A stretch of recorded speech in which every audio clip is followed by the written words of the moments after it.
Disclaimer. This video is for educational purposes only. Computer self-repair, tips, tricks and solution. Do it at your own risk.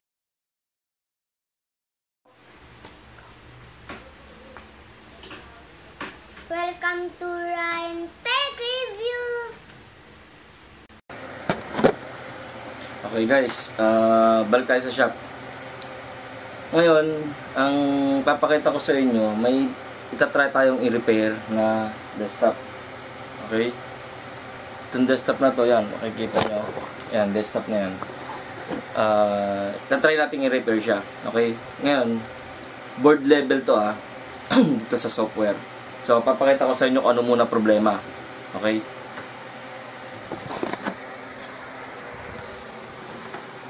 Okay, connected na siya lahat pindutin ko yung power.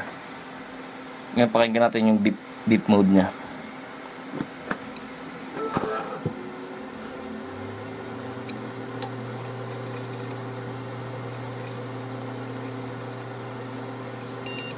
Okay. Ngayon dito, ayan siya. So, F1 natin. Ano natin muna yung baterya niya. Yung oras niya. Para magtuloy siya. August 17 2020. Oras natin is 4. Military time 16. Okay. 10. Tapos F10 natin. Ayan, F10. Save.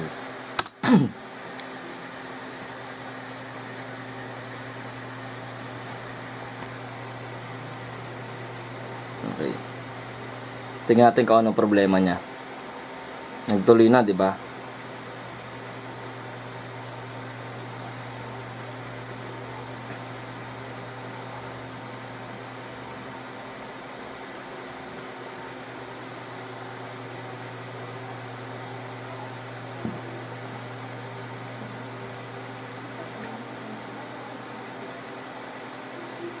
Pero kung napapansin nyo, ang tagal niya mag-boot. Diba? Tagal lumabas. Okay? Pero narinig nyo naman yung beep code niya. Isa lang. So, ibig sabihin okay yung motherboard. Walang error. Okay? Pero bakit ang tagal?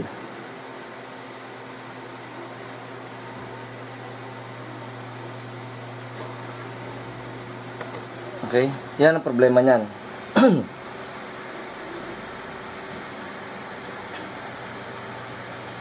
Yan, sige, ngayon babaklasin natin tong motherboard na to dyan sa case nya. Papakita ko sa inyo kung ano yung problema. Okay? Wala pa rin lumalabas hanggang ngayon. Okay? Babaklasin ko muna. Yan, lumabas siya ngayon lang. I-enter natin. Kasi yung tagal mag-respond. Diba? Ang tagal niya mag-respond sa ano. Okay? Babaklasin natin muna itong motherboard para makita nyo.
Okay guys.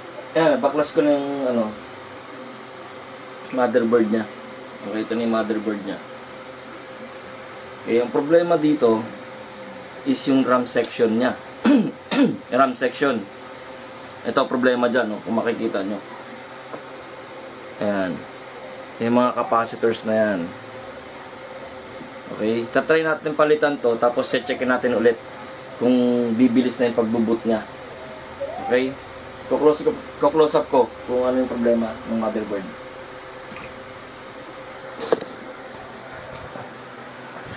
Okay guys, yan ang problema niya, no. Kung makikita nyo, ayan, naka-ano na siya, naka-bulgy capacitor na siya. Sana. Ayan, naka-lobo na yung pinakataas. Yung pinakataas na yun, naka-lobo na yan. Ayan. Hindi na siya flat. Okay? Ayan. Ayan, ayusin natin. Ayan, naka-angat na yung taas niya. Okay, pati sa dalawa na to. Okay. Nangat na pati itong isang to. Ayan. Hindi siya katulad nitong mga to na flat. Okay.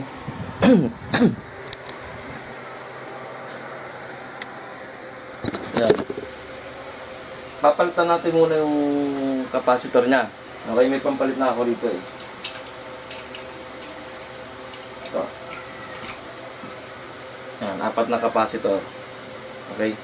Papalitan natin muna, tapos tetestingin natin siya ulit kung bibilis na. Okay.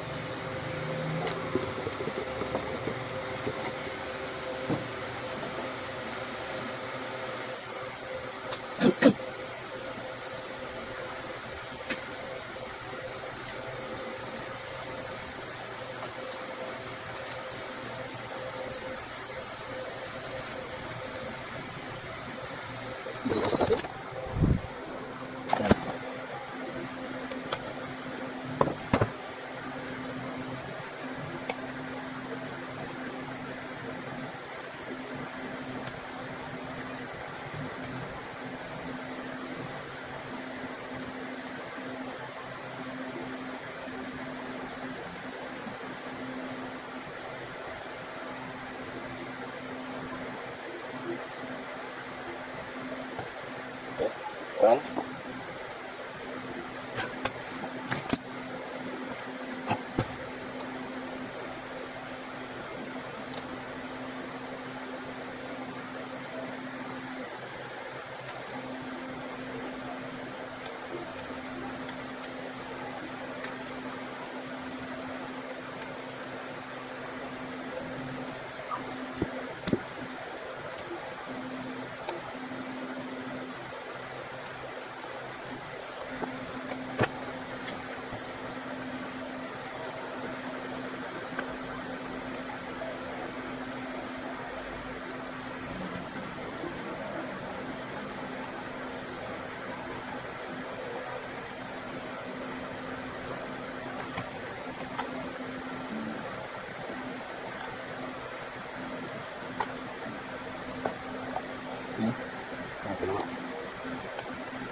Nah, kenapa kata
Okay.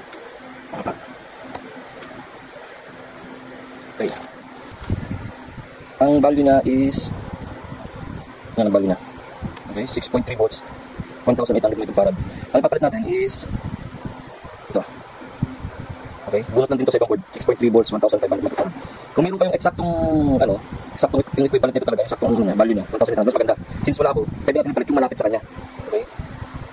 Yan. Kasi itong mga memory na to, itong capacitor na to, ito yung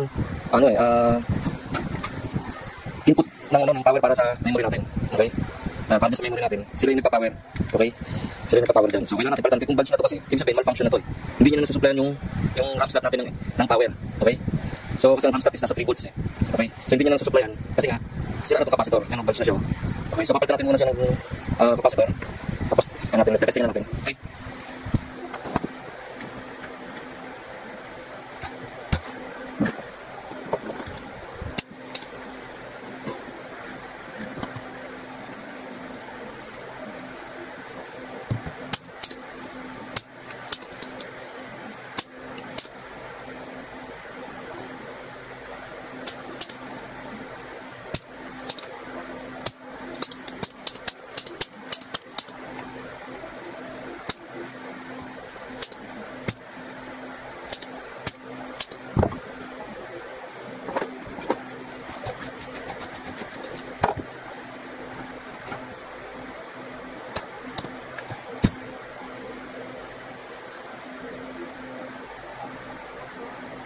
Ito, huwag mo may polarity dito.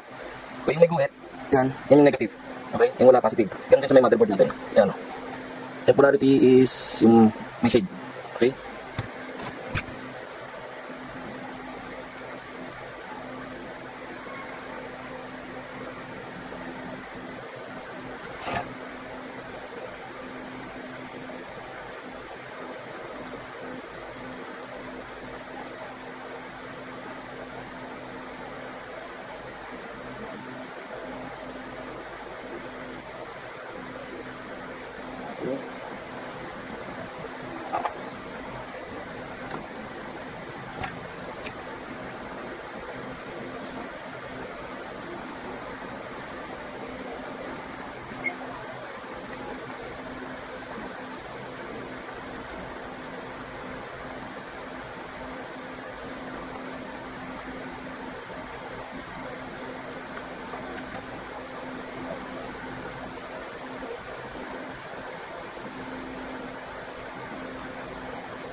Okay, tembak dulu.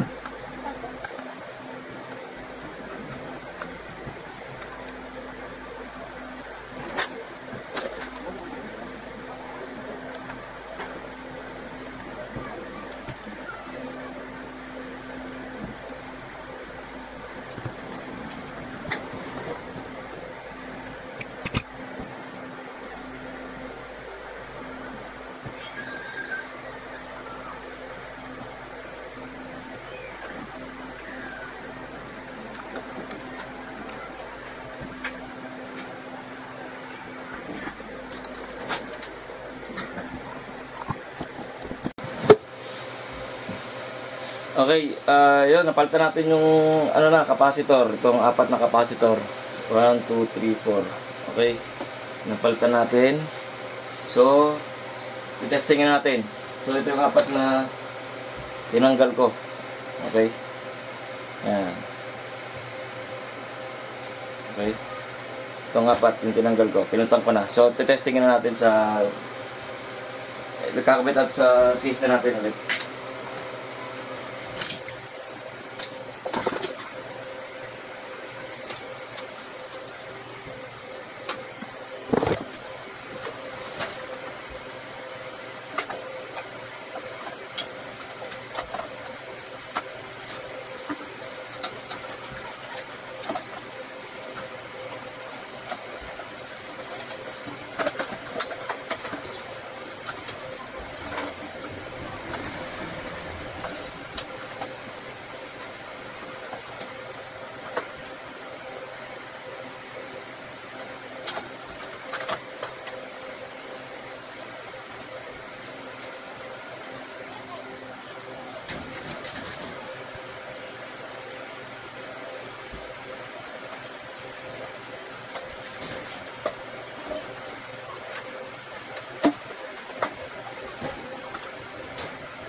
tanggalin natin.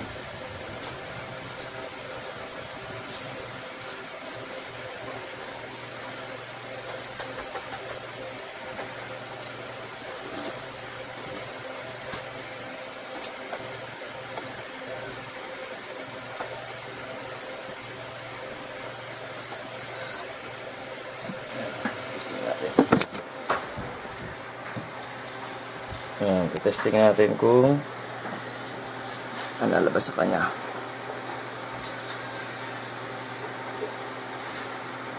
Okay.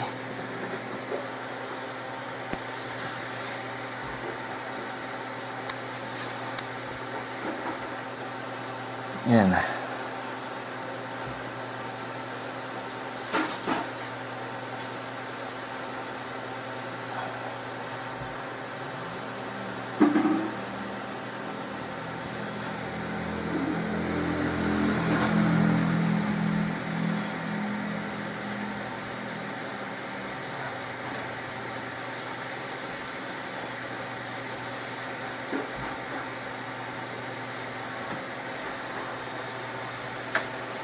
Okay, CMOS F1 natin. So gumana naman siya. Lagi itong nag-ano kanina. Kailangan na palitan baterya. 8 17 2020. Oras is 5.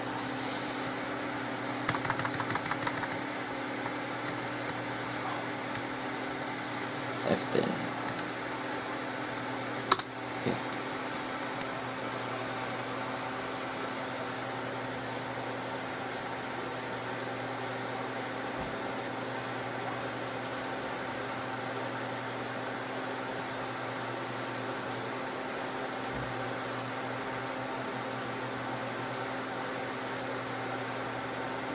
Natin ko magdidiretso na siya doon sa Windows.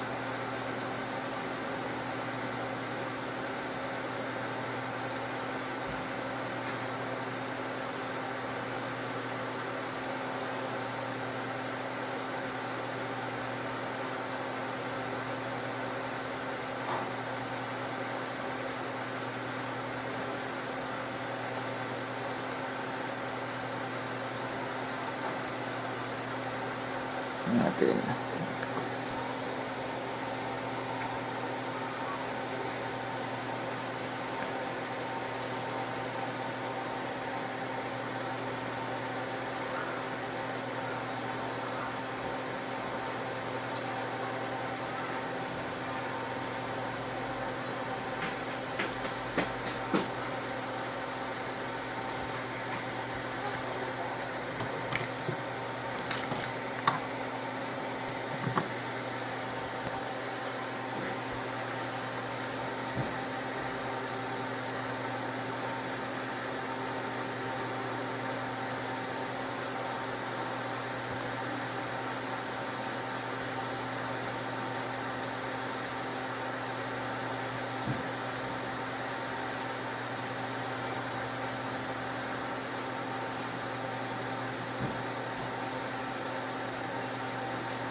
Okay.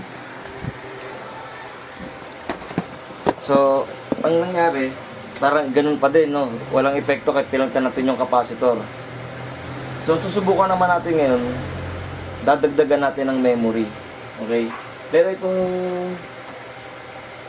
capacitor na tinanggal natin, okay, talagang sira na to. Okay? So, hindi ibig sabihin, hindi ito yung dahilan or wala nagbago. Hindi, ito talagang kailangan palitan to. Either way, kailangan palitan to kasi lobo na yung capacitor na to sira na to Okay, so ang gagawin natin ngayon dito sa computer na to is dadagdagan natin ng memory. Titingnan natin kung bibilis ba siya or hindi, kung anong magbabago. Okay, kasi ang pagre-repair is trial and error yan. Hindi yan yung isang click ng daliri mo tapos na kaagad. Okay? So, maraming possibilities, madaming dahilan bakit nasisira. Okay? So, marami ring paraan para gawin. So, ngayon, ang gagawin natin, ito una, pinunta natin to. So, ganun pa rin ang resulta. So, mag-isip tayo ng panibagong paraan na naman. Okay? So, ang gagawin ko, magdadagdag ako ng memory. Okay?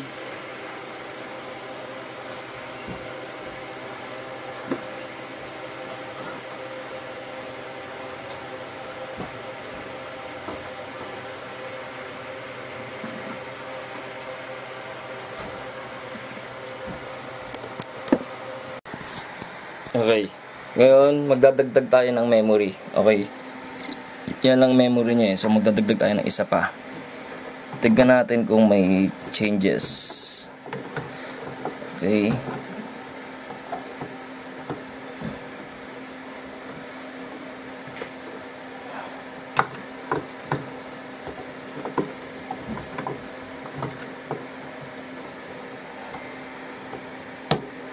Okay.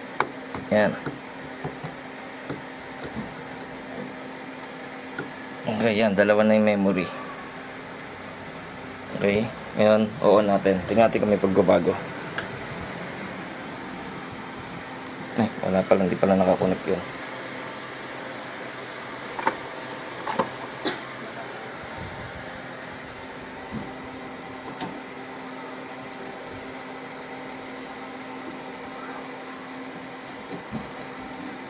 Okay, ayan, nag-on na.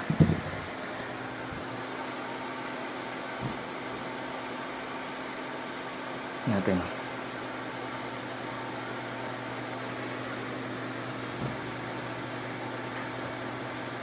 Oops. Wala nangyari. Okay. Tigil lang I-reset ko lang yung I-reset ko lang yung memory. Okay, balik ako. Ito guys, ni-reset ko yung memory pero ganun pa din siya. Okay, wala pa din. So, ang gagawin natin ngayon, ito yung dinagdag nating memory. Itong isang to Okay. So, ang gagawin natin, tatanggalin natin to kasi baka sira yung RAM slot na to. Itong RAM slot na to baka sira. So, ang gagawin natin, itong RAM na tong isa na gumagana, is ililipat natin doon. Tapos, testing natin ulit. Okay. Tayin ko muna. Okay, ito yung dinagdag natin.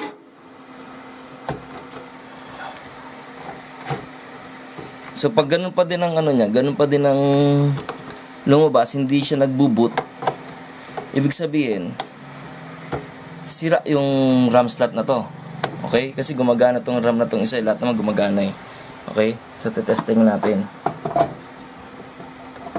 Okay, ngayon, pagka halimbawa gumana naman siya, halimbawa, pag power on natin ng computer, may lumabas sa monitor natin, ibig sabihin, hindi compatible yung dalawang memory natin. Itong memory na to, tsaka yung isang memory na nakakabit doon, hindi sila compatible.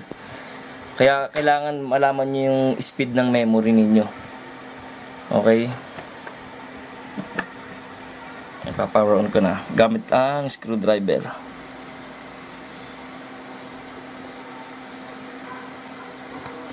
Okay.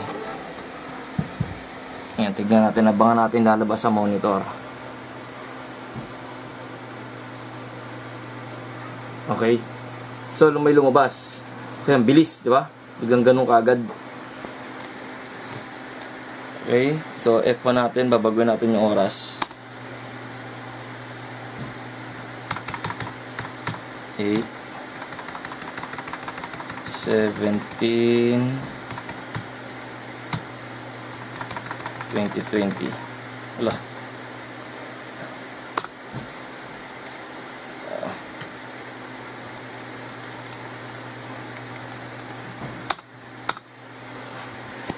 natin, ang bilis ng ano niya, oh. Response na kagad, oh. Oh, see? Kumpara mo sa nauna.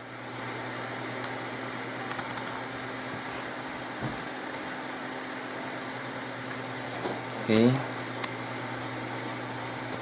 Tignan natin.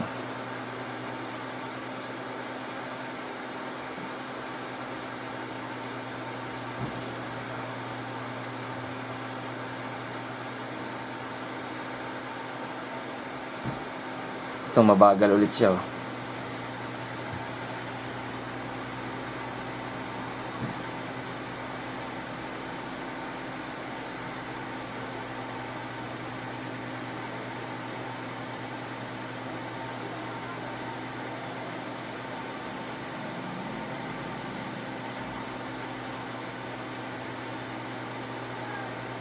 Okay, matagal na naman siya. Yan. Tignan natin.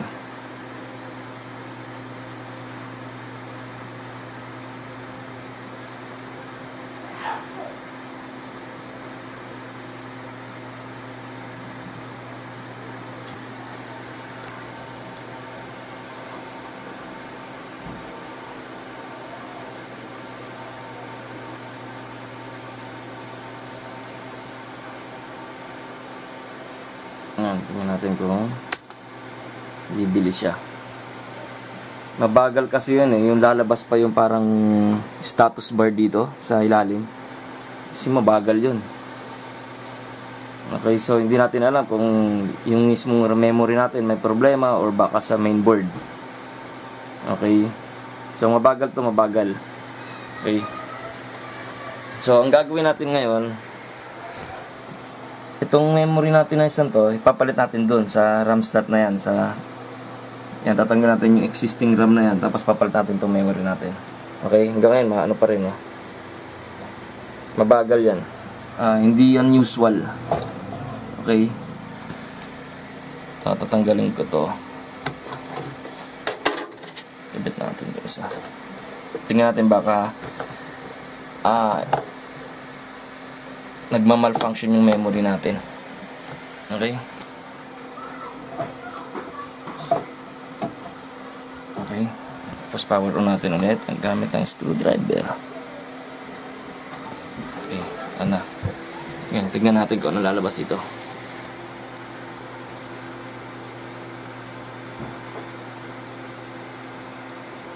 Okay. F1. Same thing. Papalitan natin yan. Okay.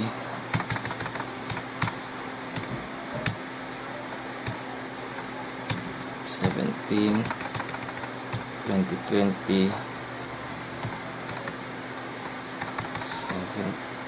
5 o'clock, 5, 10, 20, 15, F10. Tignan natin kung magbabago. F1 to resume. Okay. Ito may improvement na doon, eh. Bumilis na yun, eh. Di ba? Sa kung i-rewind mo yung video, sa una mabagal yun, eh. So dito ako nagfo-focus ngayon sa yung paglabas ng Windows. Okay.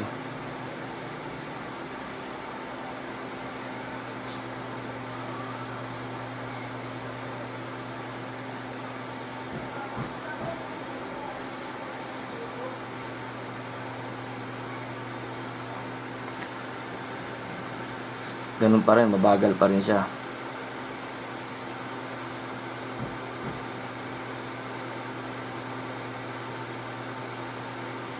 Okay.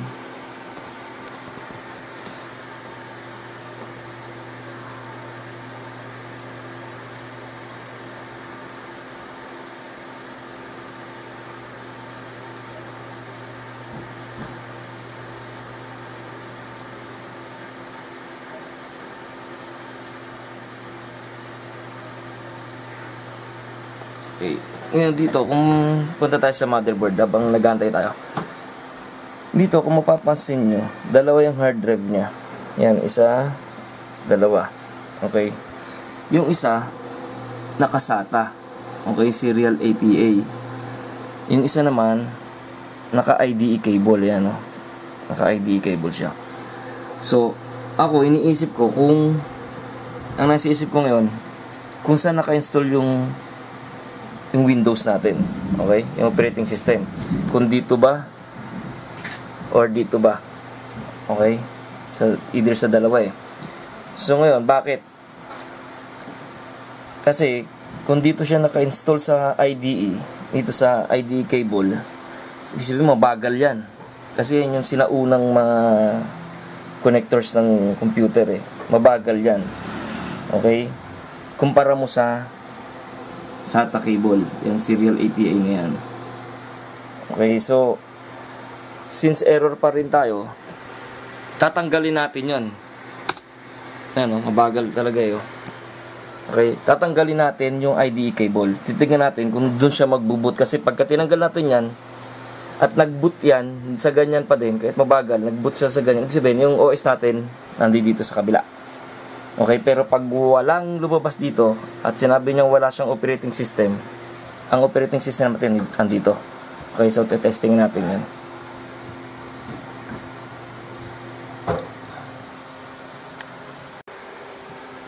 Okay, tanggalin natin itong power na lang. Okay, so wala nang power supply itong IDE. Ito lang SATA. Okay, tapos balik natin yung power. Okay, tapos on natin. Obserbahan natin kung saan naka-install yung ano.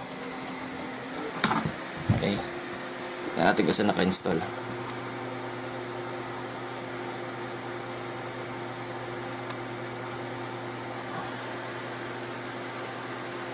Okay, syempre date pa rin, F1.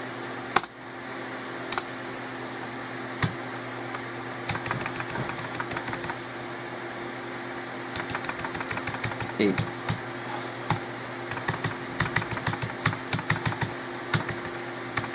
17 2020 17. Okay, F10. Yan, testing natin kung saan siya lalabas.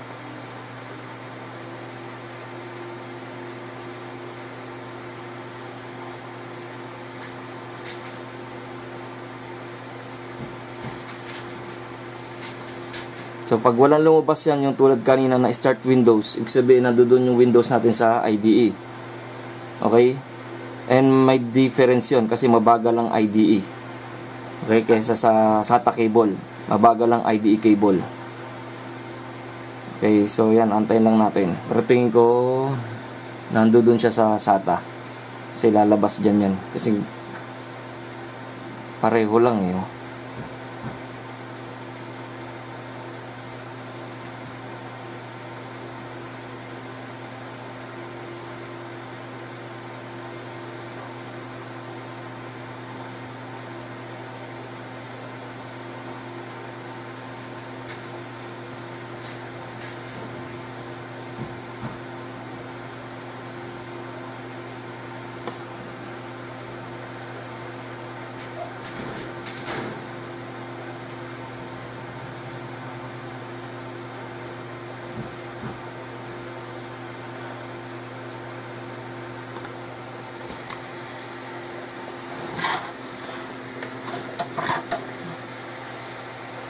Oops, yan, no, lumabas yan. So, ibig sabihin, yung OS natin nandito sa, kasi ito, wala na itong supply eh. So, ang OS natin nandoon. Pero same error pa rin siya, mabagal pa rin siya. Okay, pinalitan na natin yung memory, pinalitan natin yung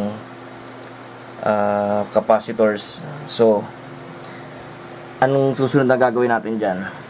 Tatry natin mag-install ng bagong operating system. Okay, dito sa computer na to. Okay.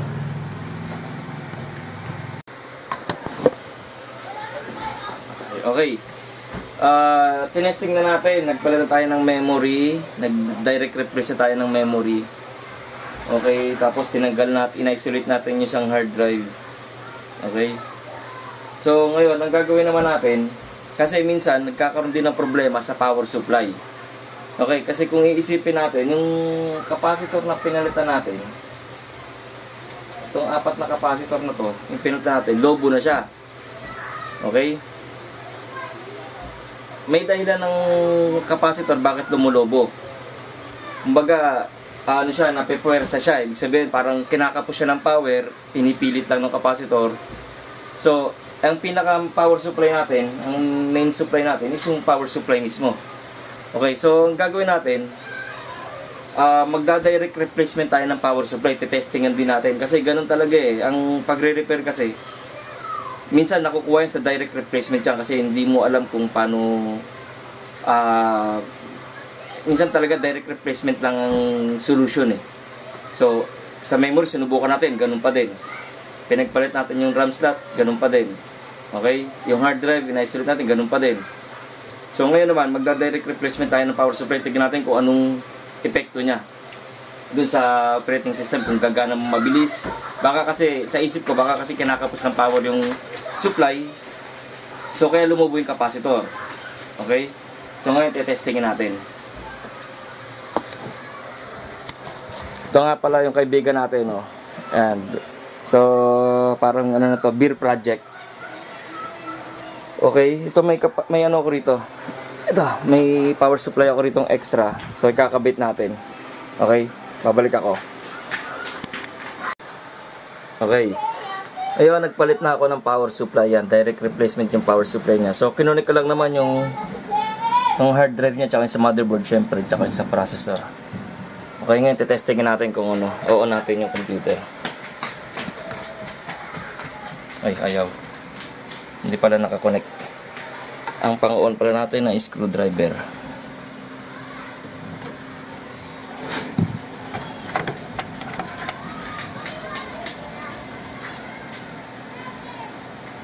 Okay. Yan, naka-on na. Okay, mabilis na rin doon. Testing natin ulit.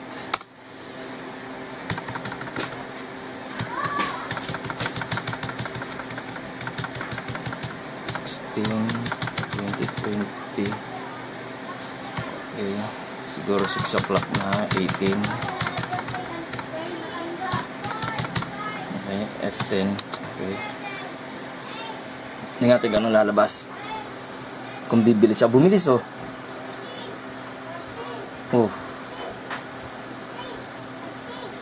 Okay.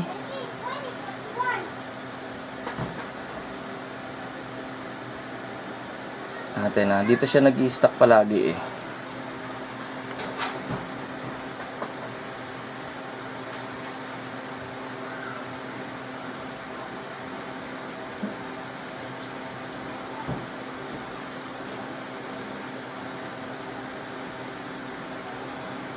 Okay, so sa tingin ko ganun pa din yung problema niya, matagal pa rin, no? Okay, antayin lang natin yung pinaka ano niya, yung prompt niya na lalabas na start Windows.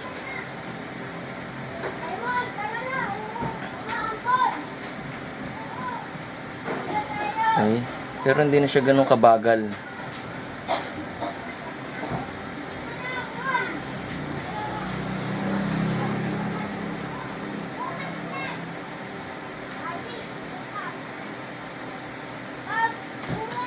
Okay, pero hindi pa rin ako satisfied sa bilis niya. Mabagal pa rin, mabagal. So, hindi to yung usual talaga eh.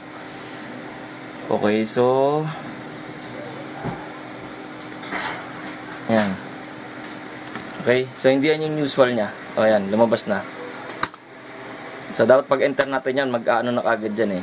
Magba-blank screen na agad yan, diretso na sa Windows eh. Okay, so ayun. So, kung nakikita nyo sa likod ko, hindi yung alak itong ano, Windows. Okay. So, nag-direct replacement na tayo ng power supply. Okay, nag-direct replacement na tayo ng nag-direct replacement na tayo ng memory. Okay. Ngayon, ang susubukan natin is i-install tayo ng bagong operating system. Baka operating system may problema. Okay, so yun ang gagawin natin ngayon. Okay, gagawa muna ako ng bootable na USB. Ngayon, kung paano gumawa ng bootable na USB, i-search nyo doon sa mga previous video. mayroon tayong tutorial doon. Okay? Gagawa muna ako. Okay, ito, nagawa na tayo ng ng bootable na USB Windows, okay? Katry natin install dun sa computer. Tapos isa pang gusto kong gawin, kasi baka yung hard drive niya may problema. So isa pa rin na yun. So magda-direct replacement din tayo ng hard drive mamaya. Pero ito muna testingin natin kung gagana to. Okay na. Pero pag hindi, i-install natin yung Windows doon sa isang hard drive niya, or mag-install ako ng Windows sa hard drive ko. So kailangan kong i-test lahat yun para malaman ko kung saan nanggagaling yung problema. Okay, ngayon mag-install tayo ng Okay?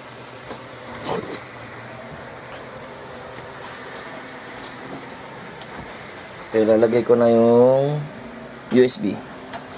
Okay. Okay. Tapos on natin gamit ang screwdriver, usual.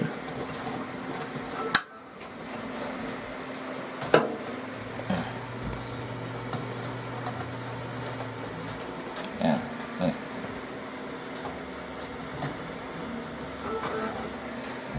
Okay. Yan, umaandar na siya. Tapos delete. Okay, papasok tayo sa CMOS. Sa mga hindi pa nakakalam ng CMOS, naturo ko na din yan. So, tignan nyo sa mga previous episode natin. Okay?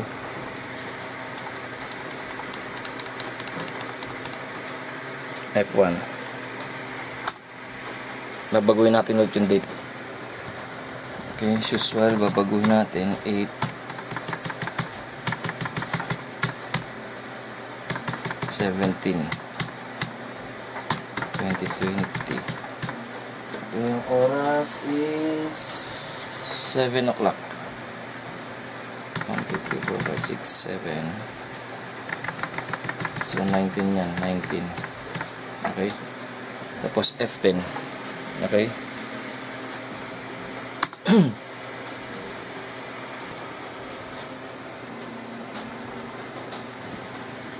Delete ko na natin, delete. Papasok tayo doon. Babaguhin natin pala rito yung bootable USB. Kung saan siya magbo-boot. First device. Okay. Hindi na-detect yung natin. Hindi na-detect yung USB natin. Okay.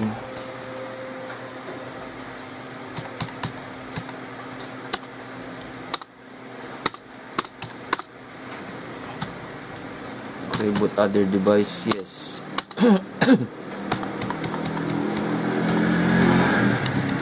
Okay, wala rito yung USB natin. So, lilipat natin ng port. Wala atang power to. Okay, dapat umilaw yung USB natin.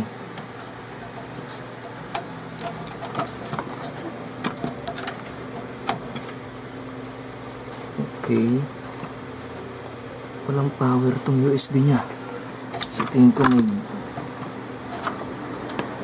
natin dito.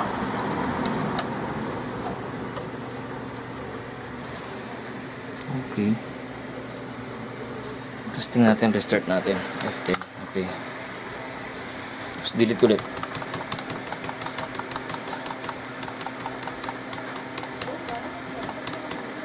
Okay, advance. First boot device.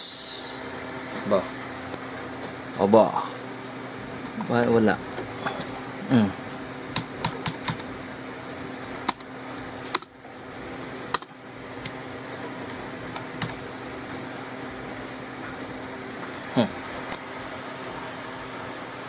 Ito ng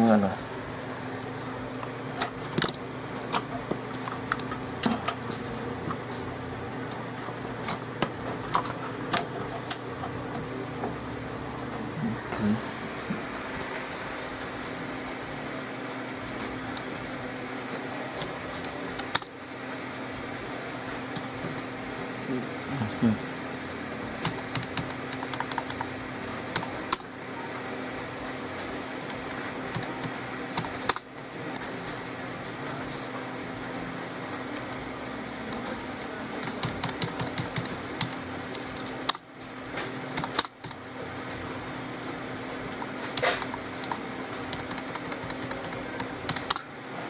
Yun, lumabas na yung Sony natin. Okay? So, natin first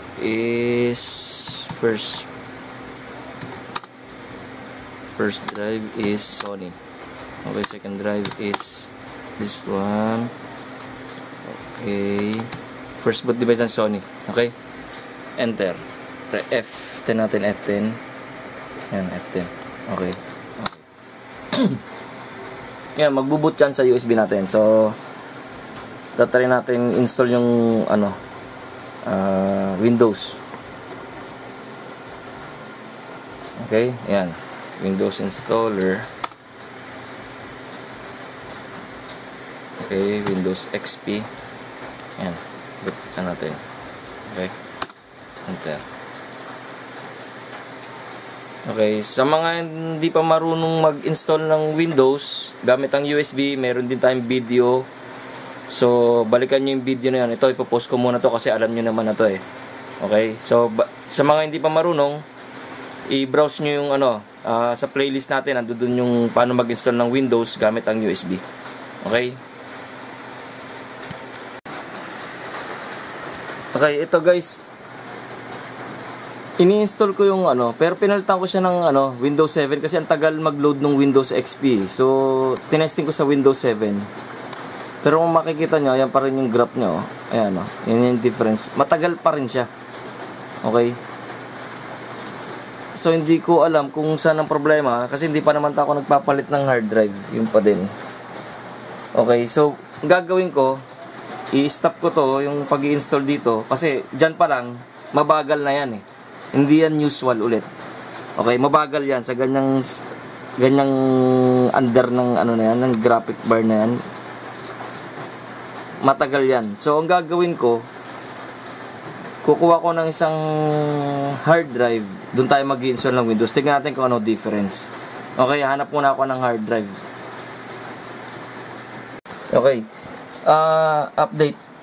Itong ginawa ko, tinanggal ko tong isang hard drive na to.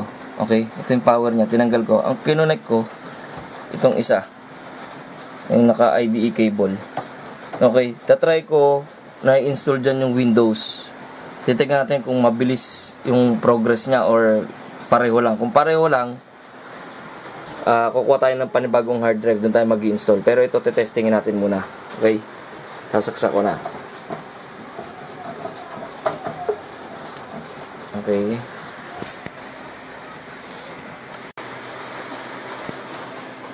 Ayan, bumili siya ng konti, oh. Yung tapos agad yung sa status bar niya. Okay. Tayo natin mag-load yung Windows. Ayan. Okay. Tayo natin. Kasi pag mabagal pa rin yan, magpapalit tayo ng hard drive.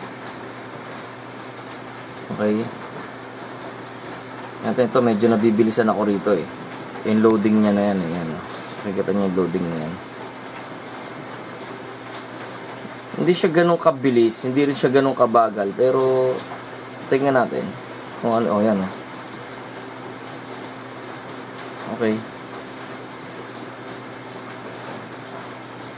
Kasi alam nyo naman, pag nag-install tayo ng Windows gamit ang USB, mabilis yan. Kasi yan ang advantage ng USB installer kaysa sa CD.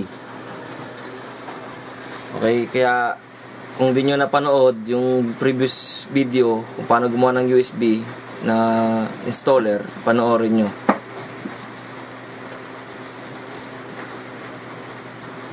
Okay. Okay guys, ito naglo-loading yung natin, Windows 7 natin, no? Okay, umabot siya dyan. So, medyo mabilis, pero understandable yung yung bagal niya kasi nag-install tayo dito sa may isang hard drive na which is IDE. Okay? Yung IDE kasi, kumpara mo dun sa SATA na yan, yung data transfer niyan, yung pinaka-rate niya is mabagal talaga. So, ito, yan, setup is starting. Understandable yung bagal niyan pero hindi pa rin ako sure. Okay, so ang gagawin ko, ito, hard drive. Okay, I-install ko dito yung Windows. SATA to eh. Okay. I-install ko dito. Tapos titignan natin yung difference nung installation niya kung mabilis o mabagal. Okay. Kakabit ko muna tong hard drive. Tapos babalik tayo na pakita ko sa inyo ulit. Okay. Ayan o. Tatanggalin ko tong power nitong IDE na hard drive. Okay. Okay. Wala na rin connection yung isang SATA na to na tingin ko may problema. Ito yung hard drive natin. Okay, diyan tayo mag-install ng Windows. Okay? I-on na natin yung computer. Ay, bawal nga pala doon sa pindot. Dapat screwdriver. Ayan. Okay.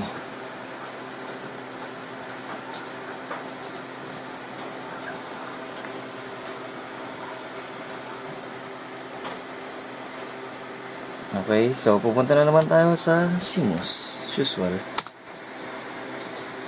Okay, 19, 18, enter. Wala pala. 8 lang pala to. 8, 17, enter. 2020, enter. Sa baba, 18, enter. Balik kasi hindi na gana. Okay, tapos ito sabihin natin 30, enter, or 40. Okay, ayan, binago ko lang yung date. Okay, sunod. Uy, 40 ka na nga eh. Okay, escape. Punta naman tayo sa bootable natin.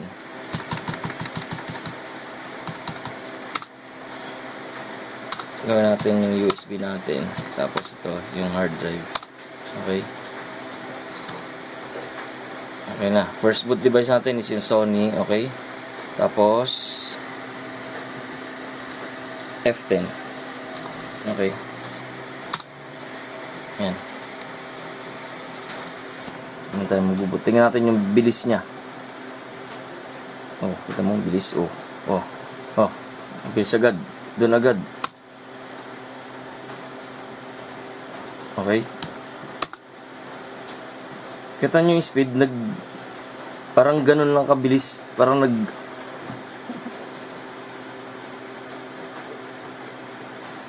santay natin yan. Hanggang sa dumating dun sa pinaka-installation natin, ha. Okay. Gusto ko makita yung graphic bar niya, eh. Makita nyo rin kung gaano kabilis.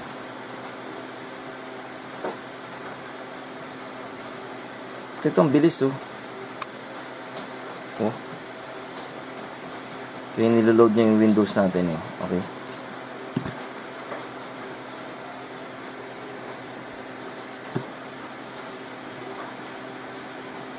Natin yung see? Andun na kagad sa dulo. Oh. Yung graphic natin. O na, tapos na. Nag-load na agad. Tapos, tingnan natin yung pinaka second loading niya. Ayan. Second loading niya. Kung nakikita niyo yung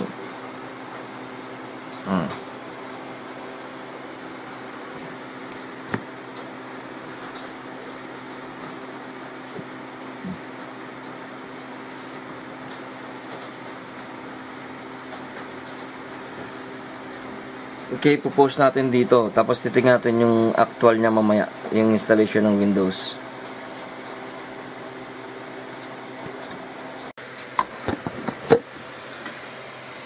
Okay, ganun pa rin siya, oh. Mabagal pa din. So, hindi yan yung sinasabi ko kanina pa. Hindi siya usual. Hindi ganyan kabagal dapat yan. Okay? So, ang ginawa natin, nag-direct replacement tayo ng power supply. Ganun pa din. Nagpalit tayo ng capacitors ng motherboard. Ganun pa din. Okay, nag-direct replacement tayo ng memory. Ganun pa din. Gumamit tayo ng ibang hard drive. Ganun pa din. Wala pa rin changes. So, ang natitira na lang dyan is yung motherboard tsaka processor. Kung sira naman si motherboard, hindi naman siya gagana ng ganyan. Okay? Pag sira din si processor, hindi rin siya gagana ng ganyan. So, saan kaya yung sira niya? Okay.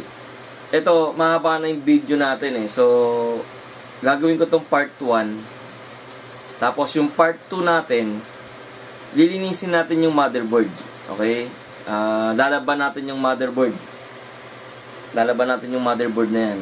Lalaban, talagang lalaban natin. Kakuskusin natin lahat. Kasi, bakit? Hindi natin alam, baka plug na yung mga sockets niya, lalo na sa processor. So, kailangan natin linisin yung, kumbaga, yung overall natin yung motherboard. Okay, yun ang abangan nyo sa part 2. Papakita ko sa inyo paano laban yung motherboard. Okay? Pero sa sa previous episodes natin, napakita ko na yan kung paano maglaban ng motherboard. So ito gagawin natin ulit. Okay? Para makita nyo lang ulit na kung anong progress sa computer na to. Kung ano talagang error niya. Okay? Hanggang sa magawa natin. Okay? Hanggang dito na lang. Abangan nyo yung part 2. Okay? Part 2, meron yung part 2. Ayusin natin yan. Okay? Peace out.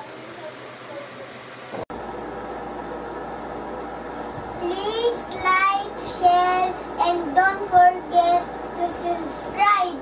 Thank you!